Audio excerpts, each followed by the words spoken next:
Hey friends, welcome back to the channel. So today's video is a different one. We are having a baking marathon. So you're getting 6 box cake videos from me. This is a compilation of some of my favorite box cake hack recipes. You're gonna get a red velvet cake, a carrot cake, red velvet cookies also made out of a box cake mix. You're gonna get a gingerbread cake, a pistachio cake, and a pineapple upside down.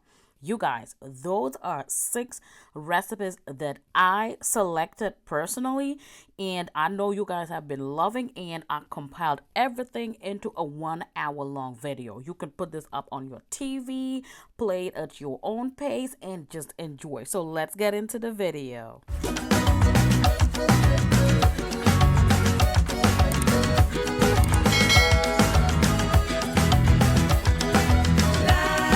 Hey friends, welcome back to my channel. This is Mansa Queen. So I got a lot of requests for more cake videos, and guys, I'm telling you, I am watching and I'm responding to all your comments as much as possible. So today I am bringing you the much requested red velvet cake, and it's also another box cake mix hack because you guys love them, and I have so many requests. So today we're gonna doctor up the Duncan Hines perfectly moist red velvet with our own homemade frosting. So without further ado, let's get started. So as usual, I am going with Duncan Hines box cake mix. You can go with any brand of your choice, but I really like the Duncan Hines brand. It is really moist. So on the back, the instruction says you would need 1 cup of water, 3 large eggs, and 1/3 cup of vegetable oil. But you already know we're not doing that. We don't follow the rules. We're making our own rules, honey. So in a large bowl, I am going to start by mixing my dry ingredients, which would be the box cake mix, and this I believe is the 15-ounce box.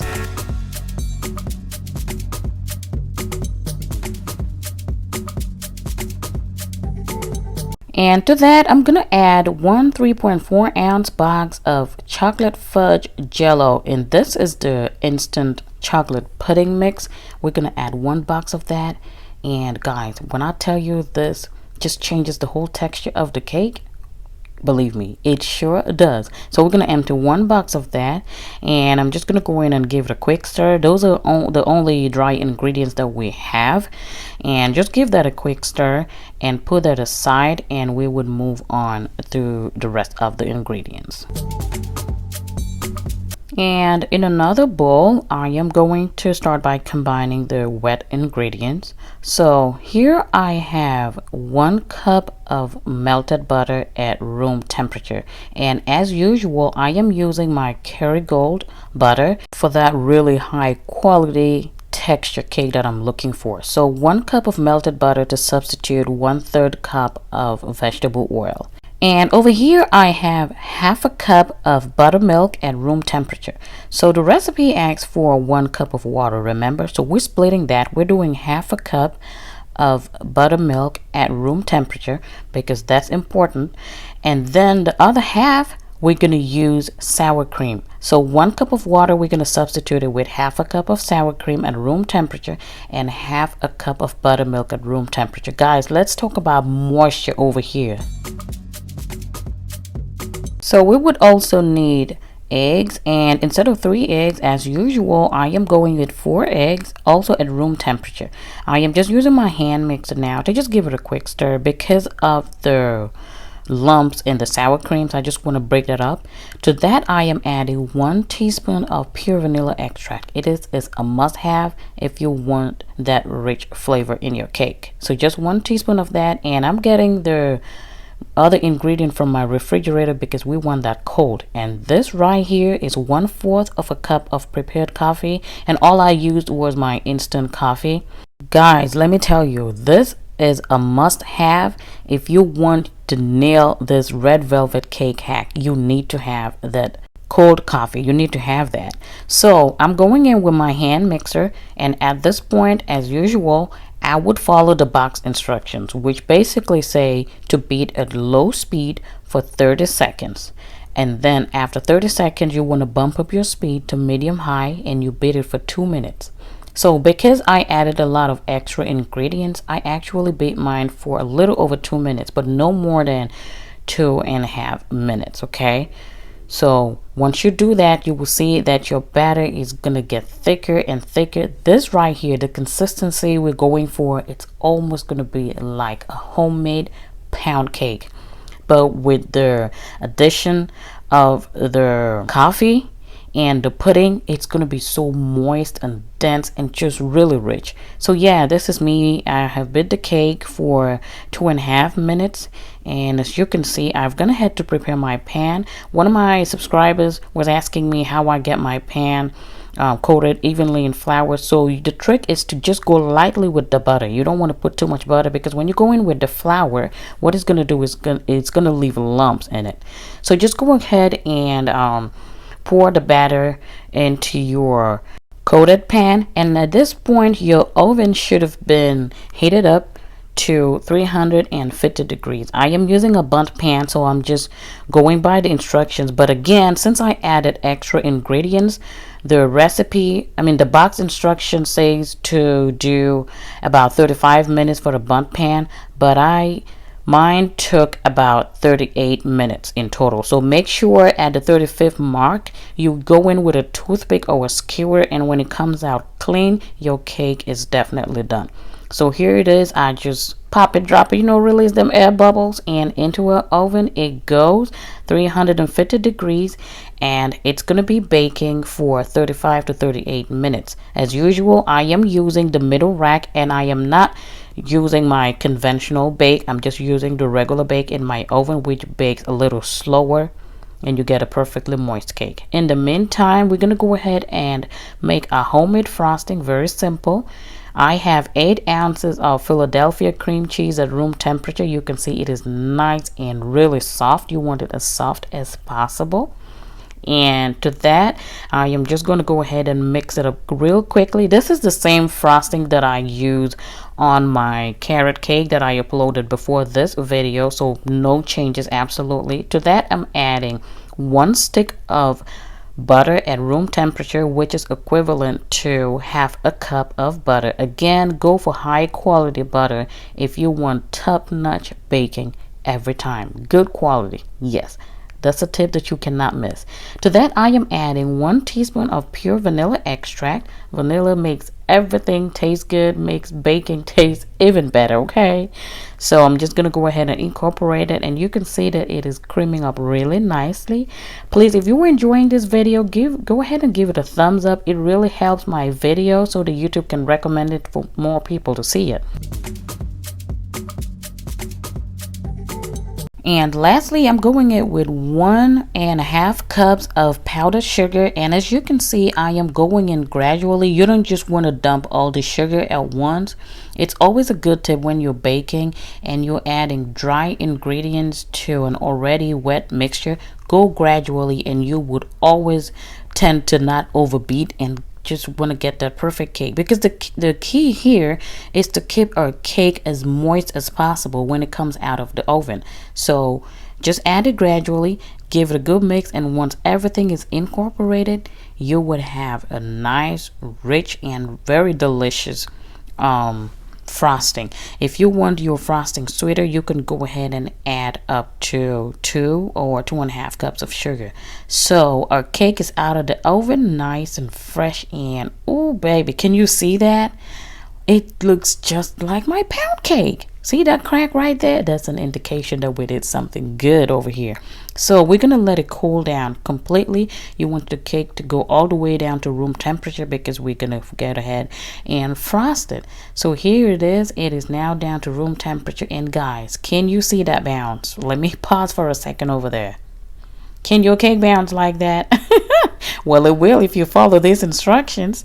So my frosting has been in the refrigerator, and as you can see, it has set a little bit, so it is a little more firmer.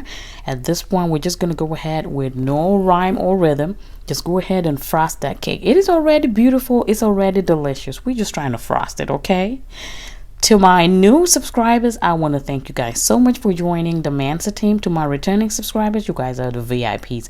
I thank and appreciate each and every one of you, because without you, There is no Mansa Queen, for real. So here is a frosted cake. We're gonna go ahead and cut it, and can you see how moist this cake is? It's already bouncing as I'm trying to cut it. That's an indication that this cake is really soft. So we're gonna go ahead and get out a piece so we can do a final verdict and see how it turned out.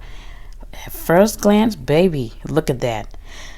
Now you can see that the color has turned into this deep rich red, almost like a burgundy color, and that's because we added that pudding.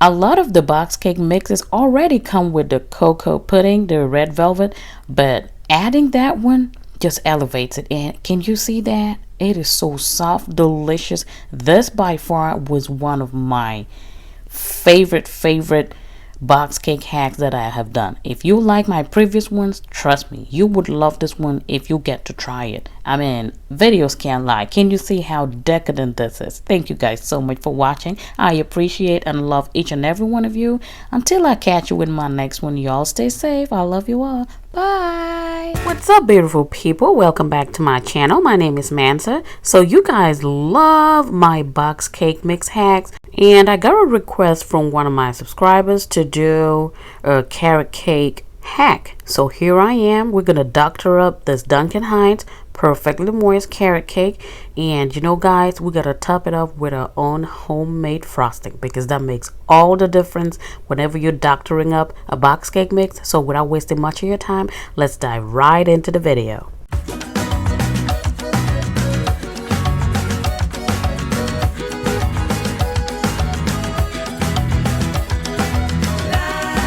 So this is the box cake mix that I'm going to be going with today. You could go with any brand of your choice. So on the back, it always has the instructions and measurements on how to make your cake. But of course, we are not following that. No, girl. We're doing our own thing. So let's get started. Now, it asks for 3/4 of a cup of water and 3 eggs and 1/3 cup vegetable oil. But instead, we're going to change the 3/4 cup of water and substitute it with 1 cup of pure orange juice. You can squeeze out some fresh orange juice if you have any oranges at home. If you don't, just use a high quality orange juice that you have at home.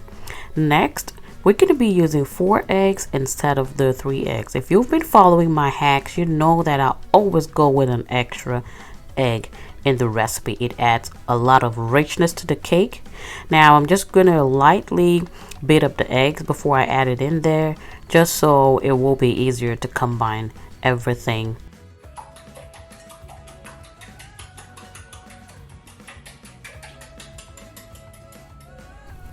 And like I said, the recipe calls for 1/3 of a cup of vegetable oil, but instead I am going to double it up, and we're using 2/3 of a cup.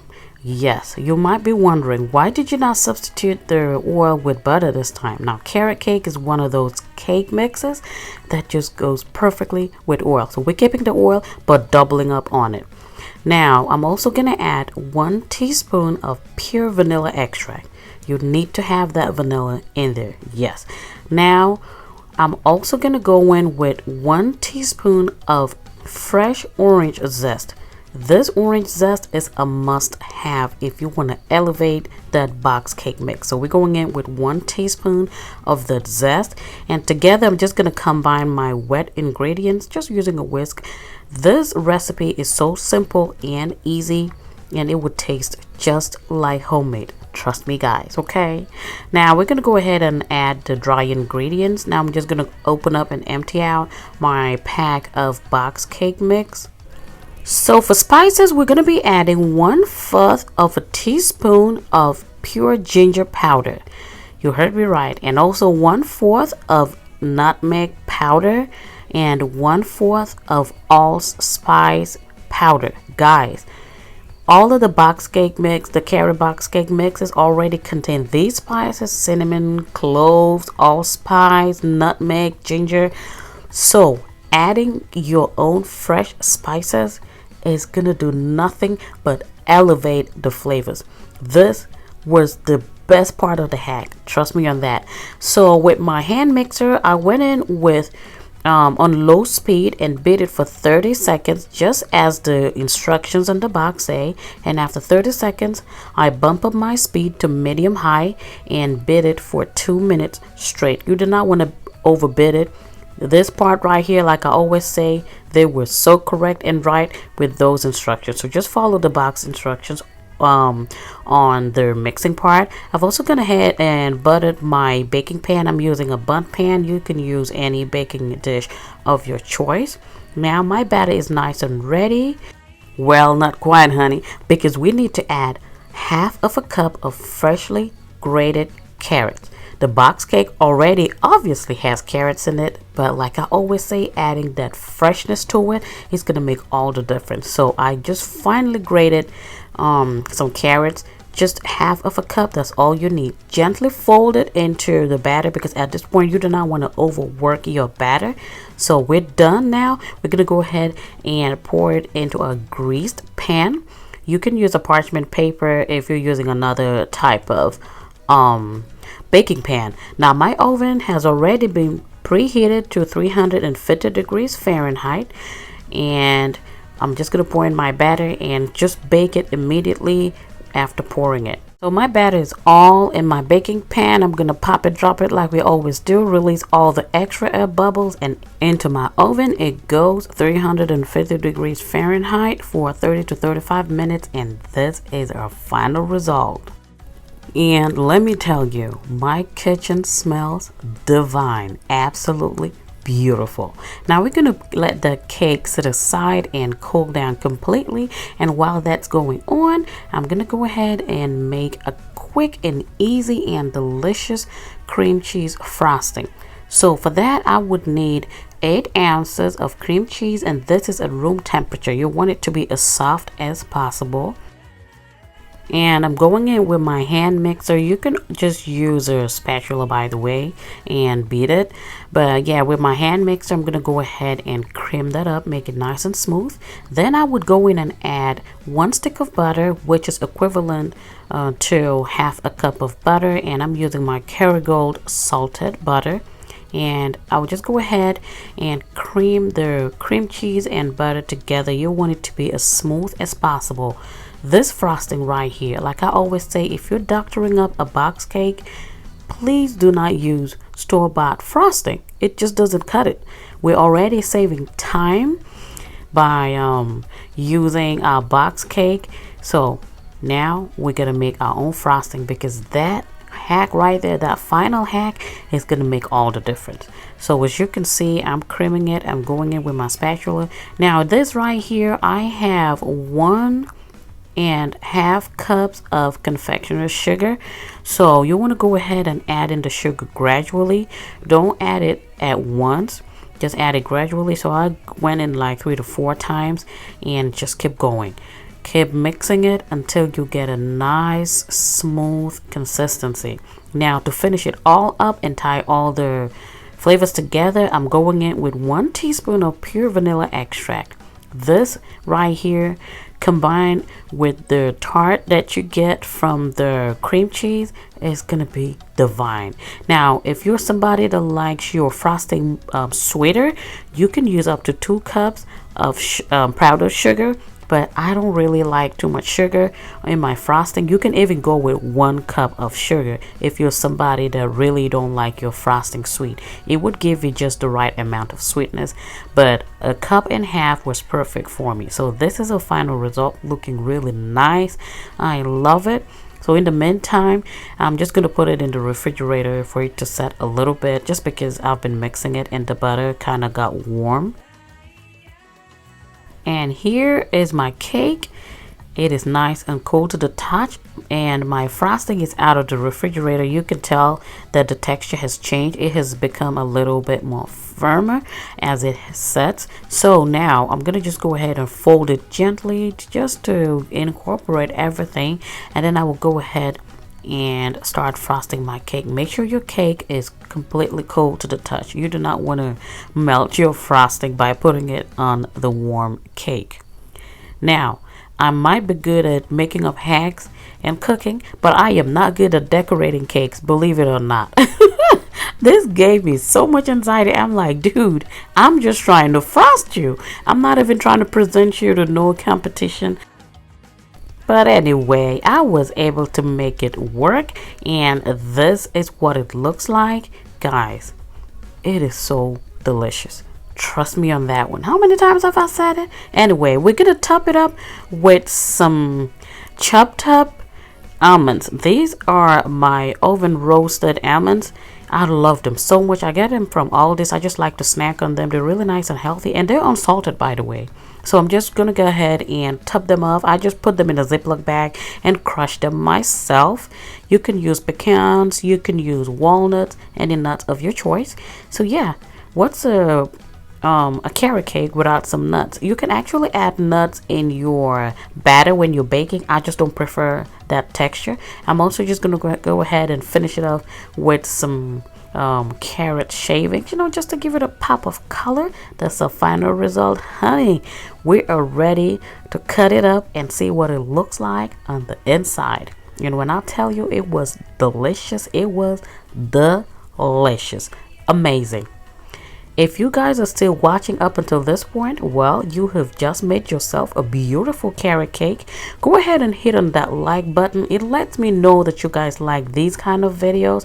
And I would make sure to link all my other box cake hack videos in the description box, and also pin it as a comment in under this video. Again, feel free to share my recipes, my videos with your friends and family. Tell a friend to tell a friend about Mansa Queen out here doing her thing, okay? And if you thought I forgot, I have not forgotten about our good old taste test. So here I am, my nice slice of cake. I am just going in and having a bite on your behalf. And let me tell you, that extra spice that we added was divine. Thank you guys so much for watching. I will catch you in my next one. Until then, stay safe. I love you all. Bye. Hey guys, welcome back to my channel. My name is Mansa Queen. If this is your first time here, you are absolutely welcome. Well, today I have something different for you. I will be using my Duncan Hines red velvet cake mix to make us some delicious red velvet cookies. Yes, you heard me right. We're going to be making some box cake mix cookies using our red velvet cake mix, and this was a final result. Look at that. It is going to be nice and soft, chewy, and very delicious. So without wasting much of your time, let's get started.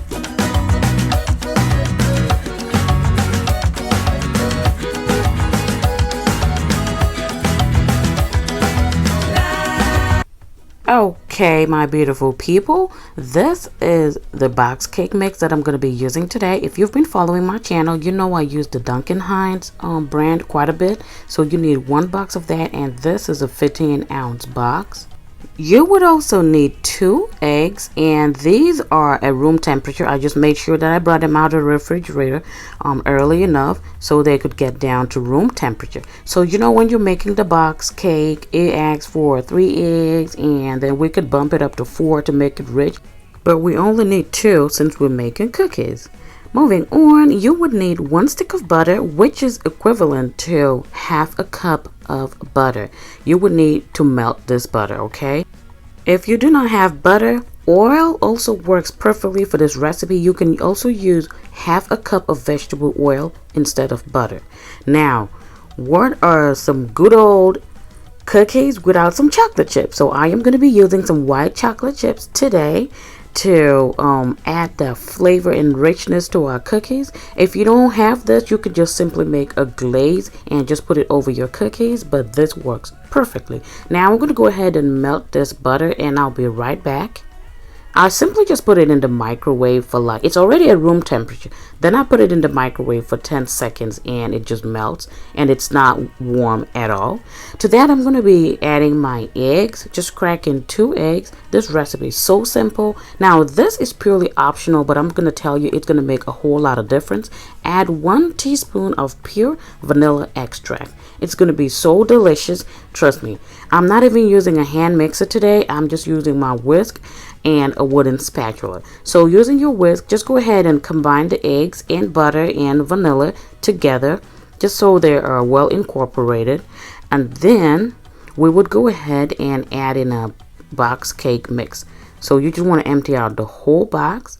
Thank you guys so much for coming back to watch my videos, my returning subscribers. And if this is your first time here, like I said, feel free to look around. You might find a thing or two that you might like. And please go ahead and subscribe, join the Mansa team. The holidays are coming up. I have a lot of fun recipes for you, and I always take suggestions from my subscribers, my viewers. So if there's something that you would like to see from Mansa Queen, just go ahead and drop it in the comment section and I will add it to my to-do list. Thank you guys so much. Now moving on, as you can see, I am just using my whisk, putting some elbow grease in there. Guys, I am so used to using my hand mixer. I was struggling. Okay, your girl was struggling over here. I got my mini workout. As you can see, the batter is really thick, and that is really what you want. It's totally fine. So I'm going to switch to my wooden spatula and just, fold everything together because I've already incorporated everything. So it is nice and smooth. And it is now time to add in our white chocolate chips. I got a cup, so I'm going to put most of it and just save a few, and I will show you exactly what I'm going to do with that in a moment. Now you just want to go ahead and fold this, and remember, you do not want to overbeat this batter at all. This is the most simple recipe out here. Just fold it in gently so that when our cookies bake, they're going to be nice and very pretty. It's going to look very appealing when you see those pops of white out there. Okay, so now it is time to go ahead and let our batter rest. So you have to put this in the refrigerator. You just go ahead and cover it with a saran wrap or the plastic wrap. Go ahead, just cover that and then put it in the refrigerator. You want to keep this for about 30 minutes to 1 hour. But because of the video, I did not have time to wait that long. I made sure to keep it in the refrigerator for at least 30 minutes so that all the butter can solidify again. And this is what it looks like after 30 minutes chilling in the refrigerator. It is nice and still very soft, as you can see, but it has formed quite a bit. So this is my cookie scoop. I am using a medium cookie scoop, by the way. I will make sure to leave a link in the description box. I just got mine from Walmart. You can get it from Amazon as well. Okay, so you just want to take your scoops and just scoop it out. My scoop is very easy to use. If you do not have a cookie scoop, you can just use a spoon, scoop out a little, and then roll it into your hands like a ball. Okay, but you want the ball to be taller than wider. Okay, that way your cookie is not going to spread too much and just look flat like pancake. So this is the leftover chocolate chips that I had.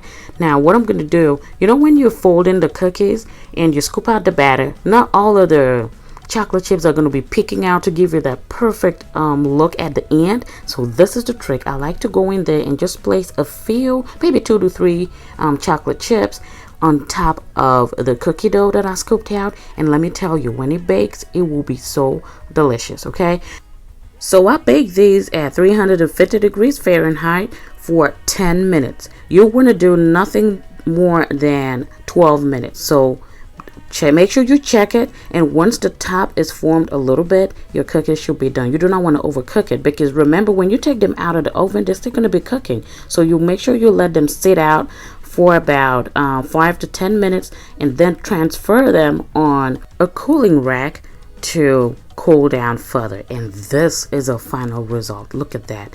It is so nice and chewy, and let me tell you, the vegetable oil works perfectly for this recipe as well.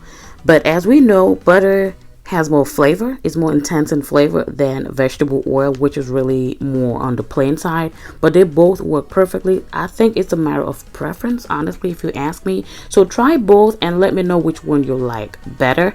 I can go with either butter or oil, honestly. And let me just open up one and we can see what it looks like. As you can see, nice and really soft. Those chocolate chips that I added on the top made the difference. This is what we're working with, guys. Look at that. Oh, so this, I think, is even better the next day. It is so good. It is so good. And the holidays are coming up. You can always make these and share with your neighbors, with your family. You can freeze them and send it over to your loved ones. It is so perfect. I love it so much, and I hope you get to try it. Thank you guys so much for watching, and until I catch you in my next one, y'all stay safe. I love you all. Bye. Hey friends, so it is October. The weather is getting cooler, the holidays are getting closer, and it is time to make another heartwarming comfort food. In today's recipe, I will be showing you how I used a Betty Crocker gingerbread mix to achieve this beautiful bread that you see on your screen. We're also going to be making our own homemade lemon glaze to go with it. Guys, this right here is my first time trying it, so let's see how it turns out. We will all see it together without wasting much of your time. Let's get started. You guys know that I always use my Duncan Hines cake mixes, and that's because I just love it so much. But lately I've been getting a lot of requests to work with this brand, Betty Crocker. To me, I think it's just as good, but I still prefer Duncan Hines. It is just a personal preference. So I will be using the gingerbread mix from Betty Crocker to work with this recipe today. Again, this is my first time trying to tweak this recipe, and I just promised myself that we're gonna just do a trial and error today together. So I'm gonna start off by sifting the mix. Now this says it's a cake and cookie mix. However, I want to call it a bread mix, okay? And I will let you know as we get into the video. I will let you know why I think the instructions that it gives is not for a cake but a bread. All right, so I'm just sifting it through. It does have a lot of lumps because it does contain the molasses, so I'm just trying to sift it through so that I can break all the lumps, but eventually I'm going to pour everything back in there. We do not want to get rid of anything. All right, so here we go, nice and airy, as you can see, just the way we'll like it. So now we're gonna go ahead and bump up our spices as usual. This is a good old trick that you don't ever want to miss. So since this is a gingerbread, we're gonna bump up that ginger flavor. If you can handle it, add as much as you can. I am going with half a tablespoon. You can even go with a whole tablespoon.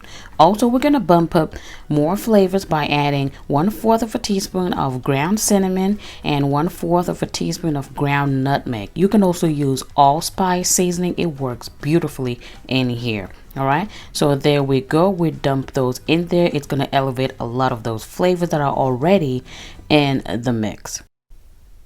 So go ahead and get that incorporated, all the dry ingredients. This recipe is going to be so simple. I use minimal ingredients to achieve this, and I must say that I was happy with my results at the end of the day.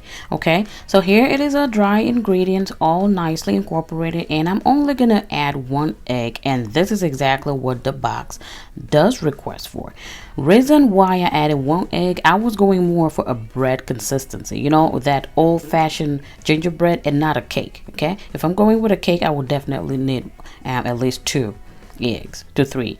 Now it does ask for 1 1/4 cups of water, but we already know a rule of thumb, we are not doing water. So today I opted to do buttermilk. Again, this is my first time tweaking this particular recipe. Okay, most of the time I work on the recipe behind the scenes and then I come and share it with you guys, but this one I'm actually trying it on camera. So I am substituting the water with buttermilk. You can also use whole milk. Just don't use water. Use something with fat in it, because I am not going to add any butter to this recipe nor oil. It does not ask for any of it, so I did not add it. But you can go with 1/4 of a cup of vegetable oil if you like your bread to be more on that really moist side. The oil would really do it for you. So yeah, you can go ahead and add 1/4 of a cup of vegetable oil. You will get really good results. If you have not seen my pumpkin bread recipe, go ahead, I will link it in the description box and up in the cards. You can see that. So that texture that I got from that is very different from this. This is like a bread. It is that, it gives me that traditional, just old school, old fashioned gingerbread. So if that is what you like, then this recipe is definitely for you. So now I went in with my hand mixer, and then I just bit it on low to medium speed just to get everything incorporated. Be careful not to overbeat it. We do not have a lot of ingredients, so you don't really need to beat this for more than 2 minutes. Now here is a batter. This is what it looks like. It is very light, as you can see, which is what I'm going for. I want my bread to really look like a bread, you know, and taste like it, as well as the texture. So this is what we're working with. Now I am using a loaf pan today. This is a 9x5, and please don't make my mistake. Make sure you grease your pan. I forgot to grease my pan, and it was by the grace of God that it came out okay. I think it's because of the butter that I added at the end, which is another addition that I'm going to show you guys. So yeah, pour all that batter into a 9x5 baking pan, and by this time your oven should have been preheated to 350 degrees Fahrenheit. Get all that batter in there. Make sure you scoop and scrape the bowl entirely. And next we're just going to try to level up the batter in our pan as much as possible, just to get a nice and even bread when it comes out. So into our oven it goes for 35 to 40 minutes. Okay, make sure that a toothpick inserted in the middle comes out dry. And here we go, guys. Look at that. This was one of the most perfect and beautiful loaf I have baked in a while. The smell, guys, those spices and the fresh spices that we just added, the bomb. You can see what it looks like up close. It really did the job for me. As you can see, it still has that bounce to it, even though we did not add any butter or any of that. So it is really nice and airy, just the way we want it. Now, like I mentioned, I do have a tip for you as well. While the bread is still hot, I want you to melt 1 tablespoon of butter. This is my Kerrygold butter. You can use salted or unsalted. This is Kerrygold butter, 1 tablespoon melted, and you want to brush that and pour that all over the top of the bread. Let me tell you, this tip right here is going to form that nice base for a glaze that we're going to add to our bread. And let me tell you, it does add a lot of moisture, a lot of flavor to our bread. So please, this is a must-have. Do not forget to add 1 tablespoon of butter and let the bread rest and cool completely. Then we'll go ahead and make our lemon glaze. This glaze is so simple. You just need 2 ingredients. So here I have 2 cups of powdered sugar or confectioner's sugar, 2 cups of that, and to that I am adding some freshly squeezed lemon juice. I just squeezed these lemons out.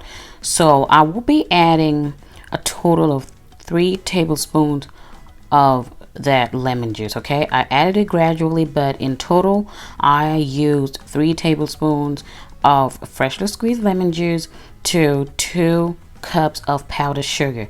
And I was going for a really thick glaze, something that can harden and form a nice coating over our baked bread. So yeah, when you work with box cakes, box mixes, you cut a lot of ingredients, please always make your glaze or frosting from scratch. You will always get the results that you desire. So here is our glaze. Now we're gonna go ahead and pour it on that cool bread.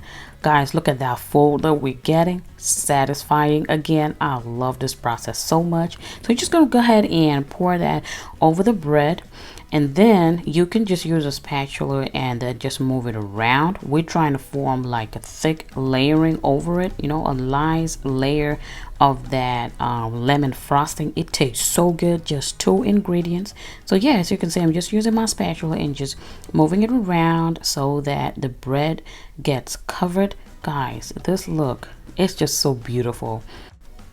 If you get to try any of my recipes and you want to share a picture with me, you can do so by following me and tagging me on Instagram or Facebook.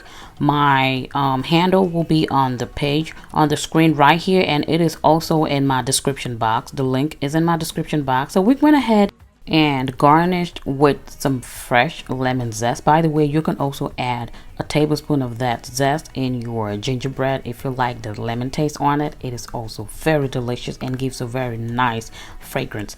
This is what our bread looks like. As you can see, it is really a bread. It is not a cake at all. So this is what it looks like. I really like the outcome for a bread, so I would give this a pass as well, and I hope you get to try it and let me know how you like it.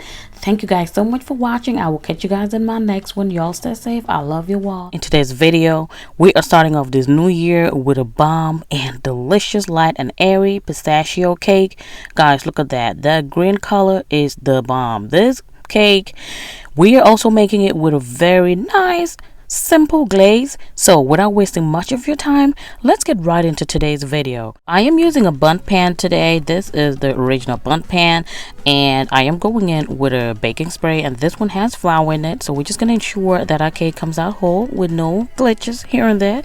So if you don't have this, you could just go in with butter lightly and cover it up with a little bit of flour. So here we go. Now in the bowl, I am going to start with our dry ingredients.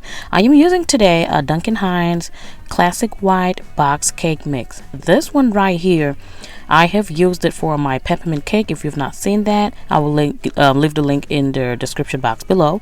So this is what I'm using today, and it has instructions on the back, but of course you know that we are not conforming to those rules. We are making our own. Now another dry ingredient, which is one of our key ingredients, is this instant pistachio pudding mix, and this is the 3.4 ounce pack of the Jello brand, and I love it so much. So yeah, happy new year to you guys. How have you been? I mean, I took a little break and it was much needed, guys. I was a little under the weather and I just needed to rejuvenate and come back and give you guys my best, so I apologize.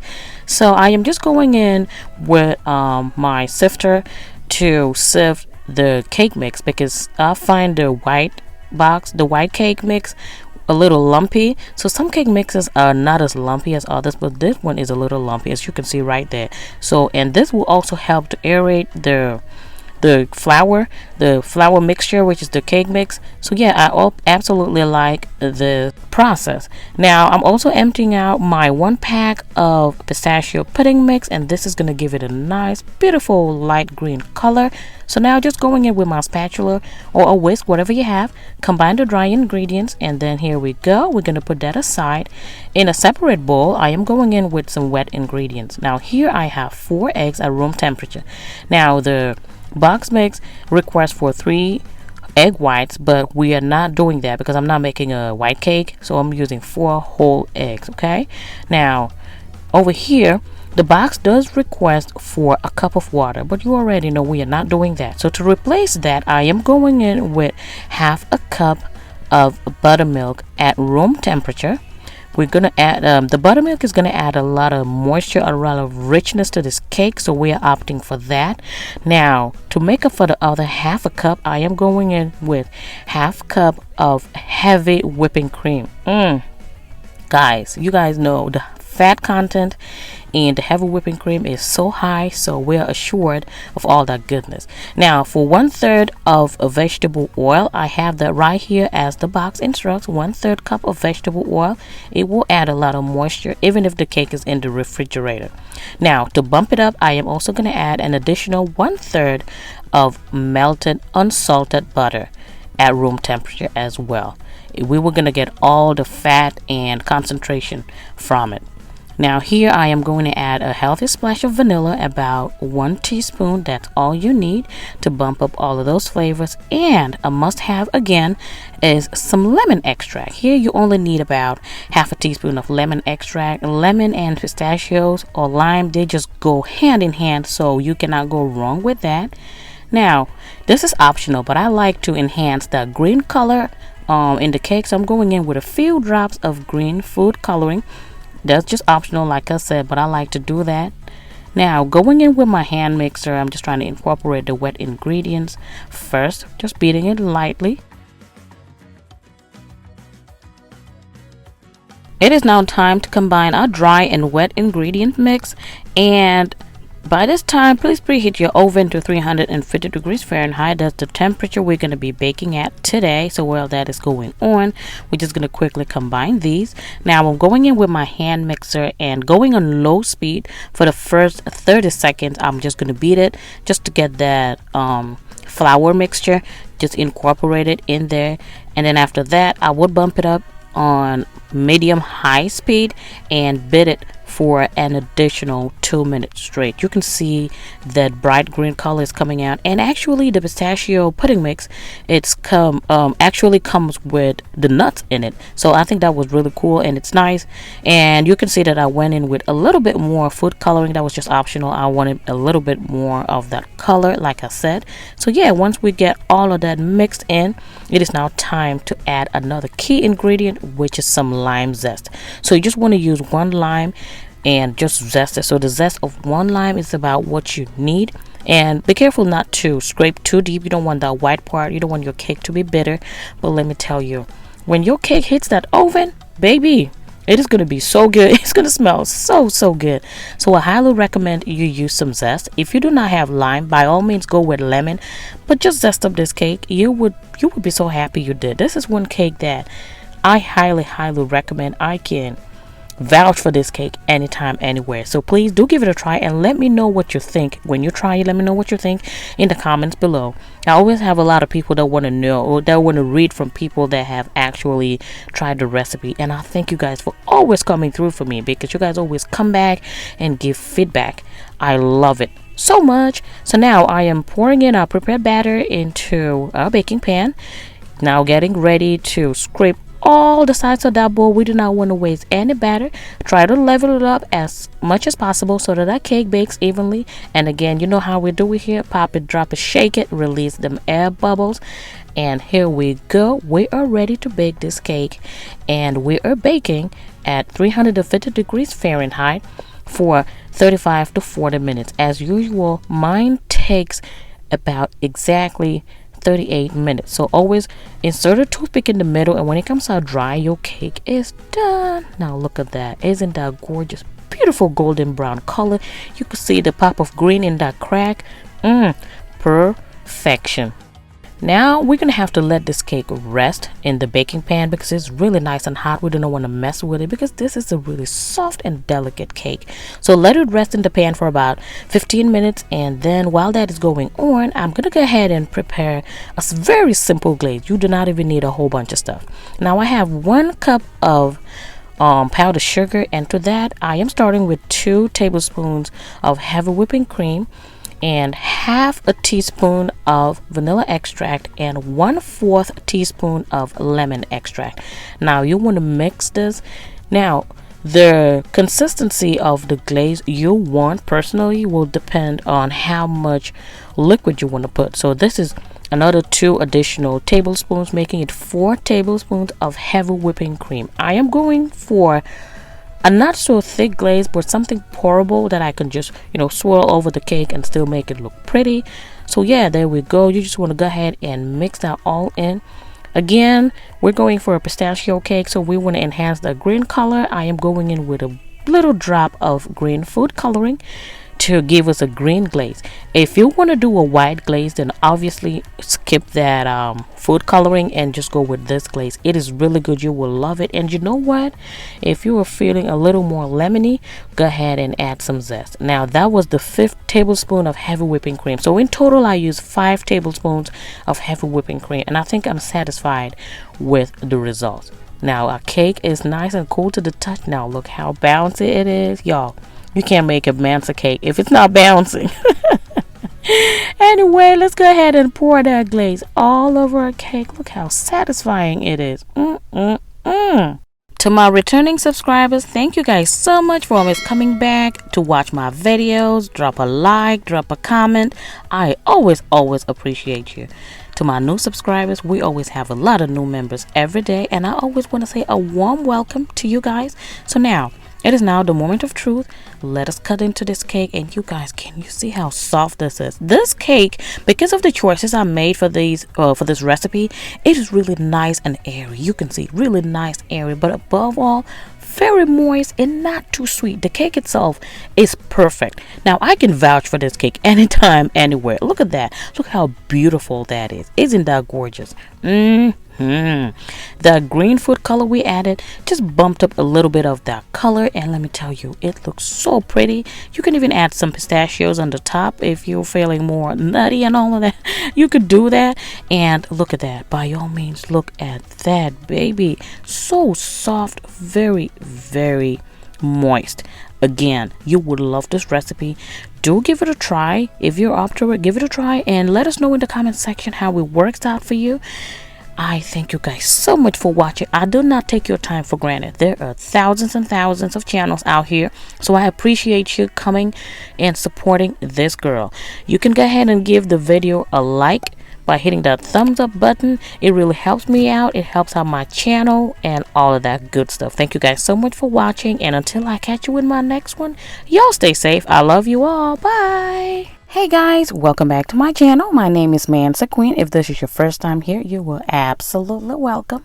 In today's video, I will be sharing with you how to make a traditional old school pineapple upside down cake, but we're going to be using a box cake mix to keep it really simple. So if you would like to see how I came up with this, you definitely want to keep on watching. This is what I'm going to be using today. This is my Tramontina cast iron skillet. It is a 10-inch skillet, and it does come with a silicone handle, which is a really nice attachment. I have the link to this product in the description box below. So now we're going to start off by making a glaze. So on our stove, we're going to go in with our cast iron. Now we want to let it get hot, and to that I will be adding 1/4 of a cup of butter, which is also 4 tablespoons of butter, okay, and or half a stick of butter.